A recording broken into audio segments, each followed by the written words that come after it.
নির্বাচনী প্রচারণার মাঠে ফুরফুরে থাকলেও ভোটের কয়েক ঘন্টা আগে নাজেহাল জামায়াতে ইসলামী। বড় অঙ্কের টাকা নিয়ে আটক হচ্ছেন জেলা আমির থেকে শুরু করে স্থানীয় নেতাকর্মীরা। জানিয়ে দেশ জুড়ে হইচই পড়ে গেছে। এতদিন ভোটের মাঠে দাপিয়ে বেড়ানো দলটির হঠাৎ এমন অবস্থায় রাজনৈতিক মহলে শুরু হয়েছে তোলপাড়। অন্যদিকে প্রতিপক্ষের এমন দশা দেখে ফুরফুরে বিএনপি নেতাকর্মীরা। আপনি নিউ মার্কেট থেকে আসছেন এই বাড়িতে ভোট কেনার জন্য ইগলের। আর কয়েক ঘন্টা পর ভোট দেওয়ার পরিকল্পনা নিয়ে সবাই যখন ব্যস্ত, তখন সৈয়দপুর বিমানবন্দরে আটক ঠাকুরগাঁও জেলা জামায়াতের আমির বেলাল উদ্দিনের কাছ থেকে ৭৪ লাখ টাকা উদ্ধার করা হয়েছে।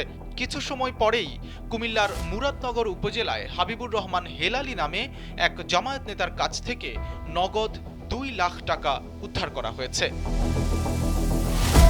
সিরাজগঞ্জে একজনকে টাকা দিচ্ছিলেন উপজেলার ঝাওয়াইল ইউনিয়নের ৩ নং ওয়ার্ড জামায়াতের আমির মুস্তফা সরকার। এ সময় স্থানীয়রা বিষয়টি টের পেয়ে তাকে ধাওয়া দিলে তিনি দৌড়ে পালিয়ে যান। বুধবার সকালে ইউনিয়নের ময়নাকান্দি গ্রামে এই ঘটনা ঘটে। এ সংক্রান্ত একটি ভিডিও সামাজিক যোগাযোগ মাধ্যম ও গণমাধ্যমে ভাইরাল হয়েছে।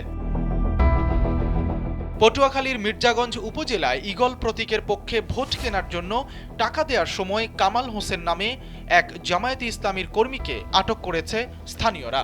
এছাড়া ভোট কিনতে গিয়ে ৭১,০০০ টাকা সহ সিরাজগঞ্জের কামারখন্দে ইউনিয়ন জামায়াতের আমির আব্দুল মমিনকে আটক করেছিলেন বিএনপি সমর্থিত নেতাকর্মীরা। পরে মুসলেকা নিয়ে তাকে ছেড়ে দিয়েছে প্রশাসন। এদিকে টাকা সহ আটকের ঘটনাকে সাজানো নাটক বলছে জামায়াত।